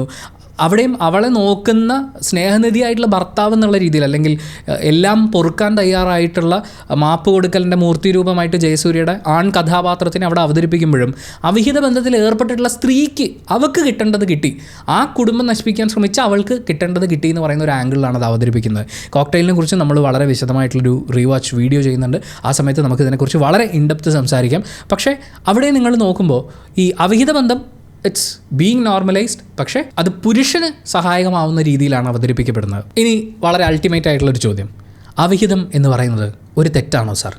ഈ ചോദ്യത്തിന് ഓരോരുത്തരുടെയും കാഴ്ചപ്പാടുകൾക്കനുസരിച്ച് ഈ അവിഹിതം എന്ന് പറയുന്ന വാക്ക്, അതുമായി ബന്ധപ്പെട്ടുള്ള കാര്യങ്ങൾ, ഇതിലൊക്കെ ഒരുപാട് മാറ്റങ്ങൾ വരും. നമ്മൾ ഇനി പറയാൻ പോകുന്നത് നമ്മുടെ പേഴ്സണൽ ഒപ്പീനിയനാണ്. ഒരു റിലേഷൻഷിപ്പിൽ ഒരു പക്ഷേ ഒരു പാർട്ട്ണർക്ക് എനിക്ക് ഈ റിലേഷൻഷിപ്പിൽ തുടരാൻ താല്പര്യമില്ല എന്ന് പറയുന്നൊരു കാര്യം തുറന്നു പറയാൻ പറ്റാത്തൊരു സാഹചര്യമായിരിക്കും. കാരണം ഈ റിലേഷൻഷിപ്പിൽ നിന്ന് എനിക്ക് പുറത്ത് കിടക്കണമെന്ന് പറഞ്ഞു കഴിഞ്ഞാൽ തല്ലും കൊല്ലും എന്ന് ഭീഷണിപ്പെടുത്തുന്ന, അല്ലെങ്കിൽ ഞാൻ ആത്മഹത്യ ചെയ്ത് കളയും എന്ന് പറഞ്ഞ് ഭീഷണിപ്പെടുത്തുന്ന ഒരു പാർട്ട്ണറായിരിക്കും അവർക്കൊരു പക്ഷേ ഉണ്ടാവുക. ഒരു പ്രൊഫഷണൽ ഹെൽപ്പ് എടുക്കുക എന്ന് പറയുന്ന ഒരു ഓപ്ഷനിലേക്ക് അവർക്ക് ചിലപ്പോൾ ലാൻഡ് ചെയ്യാൻ പറ്റുന്നുണ്ടാവില്ല. നമ്മൾ പലപ്പോഴും കേൾക്കാറുണ്ട്, കാമുകന്മാർ, ഭർത്താവുള്ള അല്ലെങ്കിൽ ഭാര്യയുള്ള ഒരാൾ കാമുകിയും കാമുകനും കൂടി ലോഡ്ജിൽ മുറിയെടുത്ത് ആത്മഹത്യ ചെയ്തു എന്ന് പറയുന്ന വാർത്തകൾ. അവിടെ ഉണ്ടാകുന്നൊരു പ്രശ്നം, ഇവർക്ക് ഇവരുടെ പാർട്ട്ണറോട് അവതരിപ്പിച്ച് അതിൽ നിന്ന് പുറത്ത് കിടക്കാൻ പറ്റില്ല. അത്തരമൊരു സാഹചര്യം എന്ന് പറയുന്നത് വളരെ കൺഫ്യൂസ്ഡ് ആയിട്ടുള്ളൊരു സ്റ്റേജാണ്. അവിടെ ഒരു പ്രൊഫഷണൽ ഹെൽപ്പിൻ്റെ ആവശ്യമുണ്ട്. അതിലേക്ക് ലാൻഡ് ചെയ്യാൻ പറ്റുക എന്ന് പറയുന്നത് അതൊരു വലിയ കാര്യമാണ്. ആ റിലേഷൻഷിപ്പുകളെ കുറിച്ചല്ല നമ്മൾ സംസാരിക്കുന്നത്. രണ്ടുപേരും ഒരുമിച്ചൊരു ജീവിതം ആരംഭിക്കുന്ന സമയത്ത് ഒരാൾ ചിലപ്പോൾ അയാളുടെ ലൈഫിലെ എല്ലാ കാര്യങ്ങളും, അതായത് സ്നേഹം, വിശ്വാസം, അയാളുടെ ഇൻവെസ്റ്റ്മെൻറ്റ്സ്, അയാളുടെ സ്വപ്നങ്ങൾ, ആഗ്രഹങ്ങൾ, ഇത് മുഴുവൻ മറ്റേ ആളെയും കൂടി ചേർത്ത് വെച്ചിട്ട്, അല്ലെങ്കിൽ അയാളെയും കൂടി ഇൻക്ലൂഡ് ചെയ്തിട്ടായിരിക്കും ചിന്തിച്ചു കൂട്ടുന്നുണ്ടാവുക. എന്ന് വെച്ചാൽ അയാളാണ് ലോകം, അല്ലെങ്കിൽ എൻ്റെ ലോകം അയാളും കൂടി ചേരുന്നതാണ് എന്നൊരു ഡെഫിനീഷനിലേക്ക് ചിലപ്പോൾ എത്തിയിട്ടുണ്ടാവും. ചിലപ്പം അയാളെയാണ് ഈ ലോകത്ത്, അതായത് അവനവനെ സ്നേഹിക്കുന്നതിനേക്കാൾ കൂടുതൽ, മറ്റാരെയും സ്നേഹിക്കുന്നതിനേക്കാൾ കൂടുതൽ മറ്റേ ആളെ സ്നേഹിക്കുന്ന ഒരവസ്ഥയിലേക്ക് എത്തിയിട്ടുണ്ടാവും. അങ്ങനൊരു സിറ്റുവേഷനിൽ ഇങ്ങനൊരു ബന്ധം മറ്റേ ആൾ കീപ്പ് ചെയ്യുന്നുണ്ടെന്ന് അറിയുമ്പോൾ ഇവിടെ ഉണ്ടാകുന്നൊരു സഡൻ ഷോക്കുണ്ട്. അത് ക്രിയേറ്റ് ചെയ്യുന്നൊരു ട്രോമയുണ്ട്. ആം ഐ ഗുഡ് ഇനഫ് എന്ന് പറയുന്ന അതിഭീകരമായ ഒരു സെൽഫ് ഡൗട്ടുണ്ട്. ഞാൻ സ്വപ്നം കണ്ടിരുന്നിടത്ത് ഇയാളെ വെച്ച് ഞാൻ ആലോചിച്ച് കൂട്ടിയിരുന്ന മുഴുവൻ കാര്യങ്ങളിൽ നിന്നും ഇയാൾ പോയി, ഇയാൾ വേറൊരു ബന്ധത്തിലായി. ഇനി അവിടെ അയാളില്ല എന്ന് പറയുമ്പോൾ എൻ്റെ ആഗ്രഹങ്ങളിലും സ്വപ്നങ്ങളിലും ഒക്കെ ഞാൻ ചേർത്ത് നിർത്തിയിരുന്ന ഒരാൾ അപ്രത്യക്ഷമാകുമ്പോൾ ഇവിടെ ഒരു വോയിഡ് ഉണ്ടാവും, ഇവിടെ ഒരു ശൂന്യത ഉണ്ടാവും. ആ ശൂന്യത എന്ന് പറയുന്നത് ഒരു മനുഷ്യന് സഹിക്കാവുന്നതിനും കുറച്ചപ്പുറം നിൽക്കുന്നൊരു കാര്യമാണ്. ആൻഡ് ഇത് പിടിക്കപ്പെടുന്ന സമയത്ത് അതുവരെയും അവിഹിത ബന്ധത്തിൽ ഏർപ്പെടുന്ന ആളുണ്ട്, അയാളുടെ എക്സ്റ്റേണൽ പാർട്ട്ണറുണ്ട്. ഈ പാർട്ട്ണർ അതുവരെ കാണുന്ന ഈ അവിഹിത ബന്ധത്തിൽ നിൽക്കുന്ന ഒരാളുണ്ടല്ലോ, ആ ആളെ ആയിരിക്കില്ല പിന്നീട് കാണുക. കാരണം ഇയാൾക്ക് ചിലപ്പോൾ ഈ ലൈഫായിരിക്കും, അതായത് എസ്റ്റാബ്ലിഷ്ഡ് ആയിട്ടുള്ള അയാളുടെ ആദ്യത്തെ ലൈഫായിരിക്കും സേവ് ചെയ്യണമെന്ന് ആഗ്രഹം ഉണ്ടാവുക. അപ്പോൾ മറ്റേ സ്ഥലത്ത് അയാൾ അത്രയും നാൾ കാണിച്ച മുഖമായിരിക്കില്ല കാണിക്കുക. ചിലപ്പോൾ ആ പുതിയ റിലേഷൻഷിപ്പിനെ സേവ് ചെയ്യാനായിരിക്കും, അപ്പോൾ ഇത്രയും നാൾ ഇവിടെ കാണിച്ച മുഖമായിരിക്കില്ല കാണിക്കുക. അങ്ങനെ ഒരു ഷിഫ്റ്റ് സംഭവിക്കും. അങ്ങനെ വരുമ്പോൾ ഇവിടെ ഒരാൾ കടുത്ത ദുഃഖത്തിലേക്കാണ് പോകുന്നത്, കടുത്ത നിരാശയിലേക്കാണ് പോകുന്നത്. അപ്പുറത്തെ സൈഡിൽ ആരെങ്കിലും ഒരാൾ, അത് ചിലപ്പോൾ ഈ എക്സ്ട്രാ റിലേഷൻഷിപ്പ് ഉണ്ടാക്കിയ ആളായിരിക്കും, അല്ലെങ്കിൽ പുറത്തുനിന്ന് വന്നിട്ടുള്ള ആളായിരിക്കും. ഒരാൾക്ക് കടുത്ത ഗിൽറ്റ് ഉണ്ടാവും, സഹിക്കാൻ പറ്റാത്തൊരു കുറ്റബോധം ഉണ്ടാവും. ആൻഡ് ഈ എക്സ്ട്രാ റിലേഷൻഷിപ്പ് തുടങ്ങി വെച്ച ആളില്ലേ, ഇയാൾക്ക് തോറ്റുപോയതുപോലെ അതിഭീകരമായിട്ടുള്ളൊരു പെയിൻ ഉണ്ടാവും. കാരണം ഇത് രണ്ടും ഒരു വിധത്തിൽ മുന്നോട്ട് കൊണ്ടുപോകാമെന്നും, അല്ലെങ്കിൽ എക്സ്ട്രാ മാരിറ്റൽ ഈ റിലേഷൻഷിപ്പിൽ നിന്ന് കിട്ടാവുന്ന ബെനിഫിറ്റൊക്കെ എടുത്തിട്ട് പയ്യെ മുന്നോട്ട് പോകാമെന്നൊക്കെ ഇയാൾ പ്ലാൻ ചെയ്തിരിക്കുകയാണ്. ഇയാളുടെ എല്ലാ പ്ലാനും സക്സസ് ആവും എന്ന് പറയുന്ന ഒരു തോന്നലാണ് പോകുന്നത്. ഇത് പിടിക്കപ്പെടുമ്പോൾ ഞാൻ തോറ്റു എന്ന് പറയുന്ന ഫീലാണ് ഉണ്ടാവുക. അവിടെയും ഉണ്ടാകുന്നൊരു നിരാശയുണ്ട്. പണ്ടാണെങ്കിൽ ഒരു എക്സ്ട്രാ മാരിറ്റൽ അഫെയർ ഒരാൾക്ക് ഉണ്ടായിരുന്നു എന്നറിയുമ്പോൾ അയാളുടെ സ്വത്തുക്കൾ, അയാളുടെ മക്കൾ അനുഭവിക്കേണ്ട സ്വത്തുണ്ട്, അയാളുടെ ഭാര്യ അനുഭവിക്കേണ്ട സ്വത്തും കാര്യങ്ങളും, അങ്ങനെ എക്കണോമിക്കലിയാണ് ഈ എക്സ്ട്രാ റിലേഷൻഷിപ്പ് എന്ന് പറയുന്ന ഒരു ഫാമിലിക്ക് ഭീഷണിയാവുക. പക്ഷേ നമ്മൾ ഇന്ന് ഇതിനെക്കുറിച്ച് ആലോചിക്കുമ്പോൾ ഇവിടെ ഇത് ഇമോഷണൽ സെക്യൂരിറ്റിക്കുള്ളൊരു ഭീഷണി കൂടിയാണ്. ഇത്രയും മുറിവുകൾ ഉണ്ടാക്കുന്ന, ഇത്രയും പ്രശ്നകരമായ അവസ്ഥയിലേക്ക് മനുഷ്യരെ കൊണ്ടെത്തിക്കുന്ന, ട്രീറ്റ്മെൻറ്റ് എടുക്കേണ്ട സാഹചര്യത്തിലേക്ക് മനുഷ്യരെ കൊണ്ടെത്തിക്കുന്ന ഈ ഒരു കാര്യത്തിന് എങ്ങനെയാണ് നമുക്ക് ന്യായീകരിക്കാൻ പറ്റുക? എൻ്റെ ഏറ്റവും ആദ്യം പറഞ്ഞ കാര്യം ഒരിക്കൽ കൂടി പറയുകയാണ്, പല ആളുകൾക്കും പല റിലേഷൻഷിപ്പ് പ്രിഫറൻസുകൾ ഉണ്ടാവും. പങ്കാളിയുടെ ഇഷ്ടത്തോടെ സമ്മതത്തോടെ ഇപ്പോൾ ഒരു ഓപ്പൺ റിലേഷൻഷിപ്പ് എന്ന് പറയുന്ന പോലെ അങ്ങനെ ഒരു റിലേഷൻഷിപ്പ് സ്റ്റൈലിൽ മുന്നോട്ട് പോകുന്ന ആളുകൾക്ക് അവരുടെ കാര്യമല്ല നമ്മൾ സംസാരിക്കുന്നത്. എനിക്കൊരു പാർട്ട്ണർ, അയാളുമായി ഞാൻ ബിൽഡ് ചെയ്യുന്ന എൻ്റെ ജീവിതം എന്ന് ചിന്തിക്കുന്ന ഒരു പാർട്ട്ണർ എന്നുള്ളൊരു ചിന്താഗതിയിൽ പോകുന്ന ആളുകളെ ഇത് എഫക്റ്റ് ചെയ്യുന്ന രീതിയാണ് പറയുന്നത്. ഇവിടെ ഏറ്റവും പ്രധാനം എന്താണെന്നറിയോ? ഇപ്പോൾ പിടിക്കപ്പെട്ടു അല്ലെങ്കിൽ ഈ പ്ലാനുകളൊക്കെ പൊട്ടി തകർന്നു പോയി എന്നറിയുമ്പോൾ ഇവിടുത്തെ ഏറ്റവും പ്രധാനപ്പെട്ട കാര്യം എന്ന് പറയുന്നത് എങ്ങനെ റീജോയിൻ ചെയ്യാമെന്നല്ല, എങ്ങനെ പ്രശ്നത്തെ മറികടക്കുമെന്നല്ല, എങ്ങനെ ഇവിടെ മുറിവേറ്റിട്ടുള്ള ആളെ ഹീൽ ചെയ്യും എന്നുള്ളതാണ് പ്രധാനപ്പെട്ട കാര്യം. പലപ്പോഴും പിടിക്കപ്പെടുന്ന ആളുകൾ ന്യായീകരിച്ച് കാട് കയറിപ്പോവും. നിങ്ങളുടെ ന്യായീകരണമല്ല അവിടെ വേണ്ടത്. അവിടുത്തെ ഏറ്റവും പ്രധാനപ്പെട്ട കാര്യം ഈ മുറിവേറ്റ ആളുടെ ഹീലിംഗ് ആണ്. അതിനാദ്യം വേണ്ടത് തെറ്റുപറ്റി, എൻ്റെ ഭാഗത്തുണ്ടായതൊരു മിസ്റ്റേക്കാണ്, എൻ്റെ പാർട്ട്ണറുടെ പ്രിഫറൻസ് നോക്കാതെ അയാളോട് സുതാര്യമായി കാര്യങ്ങൾ അവതരിപ്പിക്കാതെ. It's all about consideration. നമ്മൾ മറ്റേ ആളുടെ മെൻ്റൽ ഹെൽത്തിനെ, അയാളുടെ സന്തോഷത്തിനെ കൺസിഡർ ചെയ്യുന്നുണ്ടെങ്കിൽ അയാൾക്ക് ഇഷ്ടമുള്ള കാര്യങ്ങളല്ലേ നമ്മൾ ചെയ്യാം. ഇനി അയാൾക്ക് കുറച്ച് ഇഷ്ടക്കേടുള്ള കാര്യങ്ങളാണെങ്കിലും അയാളോട് കമ്മ്യൂണിക്കേറ്റ് ചെയ്തിട്ട് വേണ്ടേ ചെയ്യാൻ. അങ്ങനെ ചെയ്യാതിരിക്കുന്നിടത്തോളം ആ റിലേഷൻഷിപ്പിൽ ഈ 2 പേർ മാത്രമുള്ള സ്പേസിൽ നിങ്ങളൊരു തെറ്റ് ചെയ്തു എന്നുള്ളതാണ്. തെറ്റ് അംഗീകരിക്കുക എന്നുള്ളതാണ് ഏറ്റവും പ്രധാനപ്പെട്ട കാര്യം. ന്യായീകരിക്കുക എന്ന് പറയുന്നത് ആ മുറിവിൽ വീണ്ടും കുത്തിത്തോണ്ടി അതിനെ വേദനിപ്പിക്കുന്ന പോലെയാണ്. ആൻഡ് ഇവിടെ വിക്റ്റിം ആവുന്ന ആൾ, പറ്റിക്കപ്പെട്ടിട്ടുള്ള ആൾ, ഇയാൾക്ക് ഉണ്ടാകുന്ന ഏറ്റവും വലിയ നഷ്ടം അയാളുടെ സെൽഫ് വേർത്ത് അയാൾക്ക് മിസ് ചെയ്യുന്നു എന്നുള്ളതാണ്. ഞാൻ പോരെ, എന്നെ കൊണ്ട് കൊള്ളില്ലേ എന്ന് പറയുന്ന ആ തോന്നലാണ്. അതിൽ നിന്ന് കരകയറാൻ വേണ്ടി അയാളുടെ സെൽഫ് വേർത്ത് അത് തിരിച്ചു കൊണ്ടുവരാൻ ചിലപ്പോൾ കുറേ നാളുകൾ എടുത്തു എന്ന് വരും. ആ സമയം നിങ്ങളൊരു മനുഷ്യന് കൊടുക്കണം. അതുപോലെ ഒരു റിലേഷൻഷിപ്പിൽ തുടരാൻ പറ്റില്ല, എനിക്ക് മറ്റൊരു റിലേഷൻഷിപ്പ് ഉണ്ടെന്ന് തുറന്നു പറയുന്ന സാഹചര്യത്തിലും നമ്മൾ ഈ ഒരു സ്പേസ് കൊടുക്കണം. പെട്ടെന്നൊരു ദിവസം ചെന്നിട്ട് എനിക്ക് ഈ റിലേഷൻഷിപ്പിൽ തുടരാൻ പറ്റില്ല, എനിക്ക് വേറൊരു ബന്ധമുണ്ട് എന്ന് ചാടിക്കയറി പറയുന്നത് അവരിൽ ഉണ്ടാക്കാൻ സാധ്യതയുള്ളൊരു പെയിനുണ്ട്. ഓരോ മനുഷ്യർക്കും അവരർഹിക്കുന്നൊരു സമയം നമ്മൾ കൊടുക്കണം. പിന്നെ ഏറ്റവും പ്രധാനം, ഈ അവിഹിത ബന്ധങ്ങളെക്കുറിച്ചുള്ള കാര്യങ്ങൾ അറിയുമ്പോൾ ഇത് നിങ്ങൾക്ക് മോറൽ പോലീസിങ് നടത്താനുള്ളൊരു സ്പേസ് അല്ല.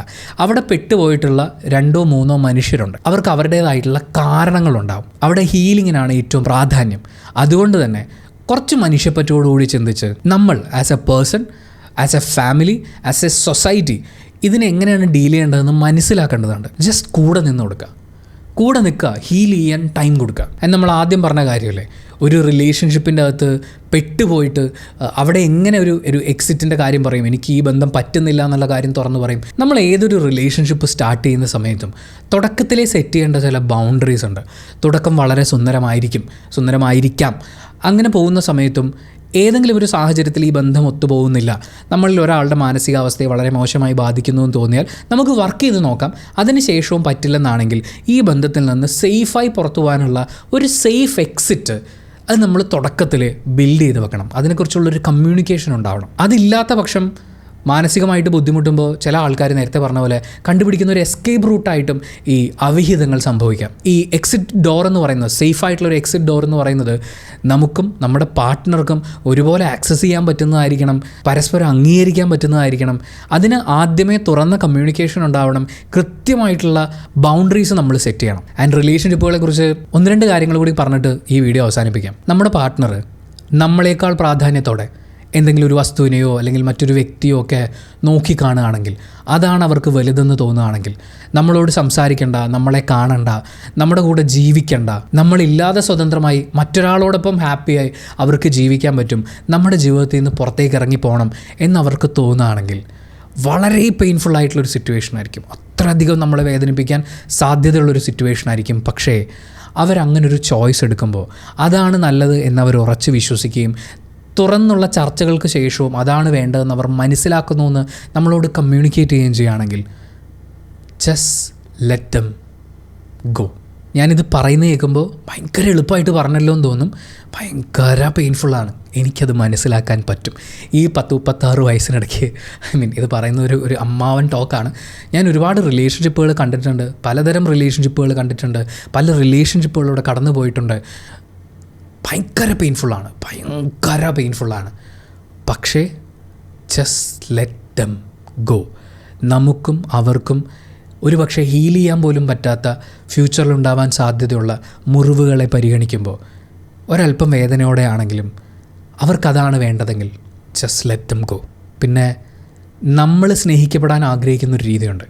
ആ രീതിയിൽ എല്ലാവർക്കും നമ്മളെ സ്നേഹിക്കാൻ പറ്റില്ല.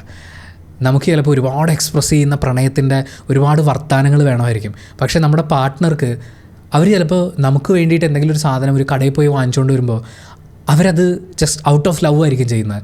അവർക്കും നമ്മൾ ഉദ്ദേശിക്കുന്ന മറ്റേ സ്നേഹപ്രകടനം പറ്റൂലായിരിക്കും, അല്ലെങ്കിൽ അറിയില്ലായിരിക്കും, ശീലമില്ലായിരിക്കും. അവരുടേതായിട്ടുള്ള സ്നേഹം നമുക്ക് തരുന്നുണ്ട്. അതെന്താണെന്ന് ഐഡൻറ്റിഫൈ ചെയ്യാൻ ശ്രമിക്കുക. അവിടെ നമ്മളും അവരും തൃപ്തരാവുന്നില്ല എന്നാണെങ്കിൽ നേരത്തെ പറഞ്ഞ പോലെ കൃത്യമായി സംസാരിച്ച് ഒരു കോൺവെർസേഷനിലൂടെ എവിടെയും എത്തിച്ചേരാൻ പറ്റുന്നില്ല, പ്രൊഫഷണൽ ഹെൽപ്പ് എടുത്തിട്ടും എവിടെയും എത്തിച്ചേരാൻ പറ്റുന്നില്ല എന്നാണെങ്കിൽ ഉള്ളിൽ വിഷമമുണ്ടെങ്കിലും ചിരിച്ചുകൊണ്ട് നല്ല ഭാവി ആശംസിച്ചുകൊണ്ട് ജസ്റ്റ് ലെറ്റ് ദം ഗോ. ഒരാളെ പറ്റിച്ചുകൊണ്ട് നമ്മൾ നമ്മുടേത് മാത്രമായ ഒരു സന്തോഷം കണ്ടെത്താൻ പോകുന്നത് ദാറ്റ്സ് നോട്ട് ഫെയർ അല്ലേ?